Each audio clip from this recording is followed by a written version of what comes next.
Levallois, c'est la ville aujourd'hui la plus dense d'Europe. Et pourtant, paradoxalement, c'est une ville où il fait très bon vivre et à laquelle les Levalloisiens sont très attachés. Une ville où il fait bon vivre, c'est une ville où on a un bon équilibre entre les logements, les bureaux, les espaces verts, les lieux de vie, les restaurants, les terrasses, etc. C'est tout cet équilibre-là qui est présent et qui est pourtant fragile qu'on s'engage à préserver avec mon équipe.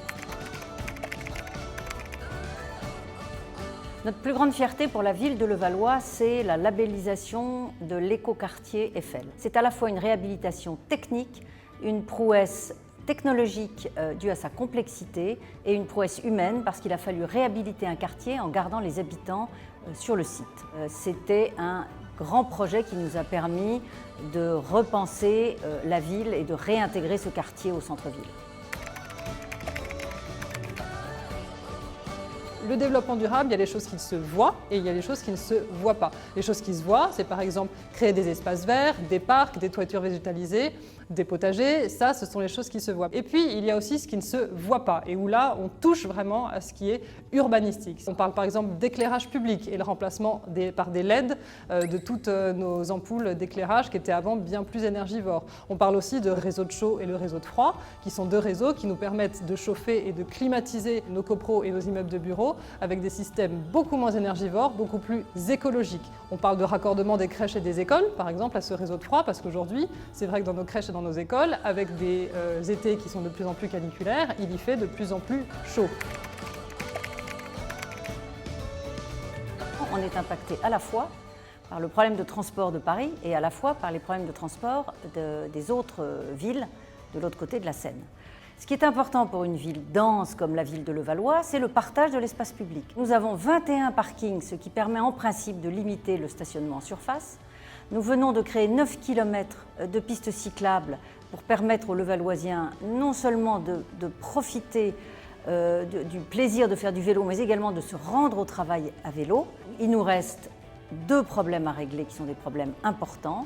Le premier, c'est le problème des livraisons. Il va falloir s'attaquer à ce qu'on appelle la logistique urbaine.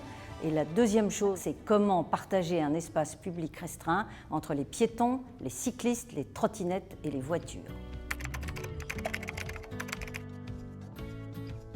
On a une vision assez globale de la durabilité, c'est-à-dire que quand on parle durabilité, il faut parler à la fois transport, il faut prendre en compte les écoles, il faut prendre en compte la voirie, il faut prendre l'éclairage public. Quand on parle de voirie, par exemple, tout ce qui est développement des enrobés silencieux qui permettent d'absorber le bruit des voitures qui passent en surface, ça permet de contribuer à un meilleur cadre de vie, une meilleure durabilité de la ville. On a aussi une volonté de développer le parc électrique de la ville, c'est-à-dire dès qu'on a des véhicules à remplacer, on s'équipe en véhicules électriques. On a aussi une volonté d'être nous-mêmes exemplaires et précurseurs sur la végétalisation des toitures, qui est une vraie attente des Levalloisiens. Toujours quand on parle des Levalloisiens, on a aussi une attente de leur part qui est de pouvoir s'équiper encore davantage en compost. Donc ça, c'est quelque chose sur lequel on va les accompagner.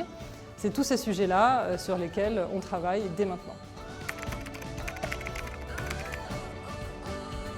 Ah, la question du vélo. Ça, c'est une question qui déchaîne et qui a déchaîné les passions. Il y a les pour, radicalement pour, il y a les contre qui se déchaînent contre les pistes cyclables. Nous avons donc décidé de lancer une concertation. La concertation a commencé avec les associations d'usagers du vélo, c'était normal, et maintenant nous lançons la concertation avec la population. À l'issue de cette concertation, nous déciderons de la pertinence du maintien de certaines pistes cyclables. Alors, en dehors de Levallois, mon lieu préféré dans le Grand Paris, c'est le Haras de Jardy, à Marne-la-Coquette, qui est la propriété du conseil départemental et qui est un lieu magnifique. Le musée d'Orsay reste pour moi le plus beau musée. Ça donne ce que vous voyez aujourd'hui, mais en mieux. C'est-à-dire c'est un Levallois où on respire mieux, où on est toujours heureux de vivre, où on est en famille, où on a une place pour tous les âges. C'est ce Levallois qu'on aime et qui continuera.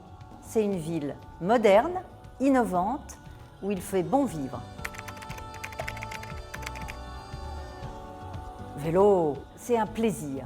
Et tout le monde constate que quand on va travailler à vélo, on est plus efficace parce qu'on est de meilleure humeur. Je suis team piéton. Moi, je me promène beaucoup à pied dans le Levallois.